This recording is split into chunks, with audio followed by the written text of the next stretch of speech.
अहम ख़बर अवां सां शेयर कंदा हलूं त परॾेही वज़ीर बिलावल भुट्टो ज़रदारी जो हर सतह ते कश्मीरियुनि जे हिमायत जो ऐलान कियो आहे। ख़बर जे हवाले सां नाज़रीन अवां खे आगाह कंदा रहूं त आज़ाद कश्मीर जे कानून साज़ असेंबली खे ख़िताब कंदे बिलावल भुट्टो ज़रदारी चयो तूं पहिरीं परॾेही वज़ीर आहे जेको आज़ाद कश्मीर बाबति गॾियल क़ौमनि जे ठाराइण ते अमल थियणु घुरिजे। ब्रेकिंग न्यूज़ आहे, अपडेट कंदासीं नाज़रीन अवां खे। परॾेही वज़ीर बिलावल भुट्टो ज़रदारी जो हर सतह ते कश्मीर जी हिमायत जारी रखण जो ऐलान कयो वियो आहे। अहम ख़बर आहे नाज़रीन, आज़ाद कश्मीर जे कानून साज़ असेंबली खे ख़िताब कंदे परॾेही वज़ीर बिलावल भुट्टो ज़रदारी चयो त हू पहिरियों परॾेही वज़ीर आहे जेको आज़ाद कश्मीर सां मुख़ातिब आहे।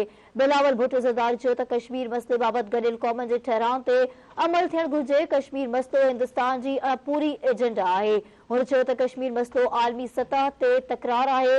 वालियल कश्मीर जेल बणिजी चुको आहे। माण्हुनि जी ज़मीनुनि ते कब्ज़ा कया पिया वञनि। एक बार ॿीहर अहम ख़बर अवां सां शेयर कंदा हलूं। परॾेही वज़ीर बिलावल भुट्टो ज़रदारी जो हर सतह ते कश्मीरियुनि जी हिमायत जारी रखण जो ऐलान। आज़ाद कश्मीर जे कानून साज़ असेंबली खे ख़िताब कंदे बिलावल भुट्टो ज़रदारी चयो त हू पहिरियों परॾेही वज़ीर आहे जेको आज़ाद कश्मीर सां मुख़ातिब आहे। बिलावल भुट्टो ज़रदारी चयो त कश्मीर मसइले बाबति गॾियल क़ौमनि जे ठाराइण ते अमल थियणु घुरिजे। कश्मीर मसइलो हिंदुस्तान जे अणपूरी एजेंडा आहे। हुन चयो त कश्मीर मसइलो आलमी सतह ते मञियल तकरार आहे। वालियल कश्मीर जेल बणिजी चुको आहे। माण्हुनि जी ज़मीनुनि ते कब्ज़ा कया पिया वञनि।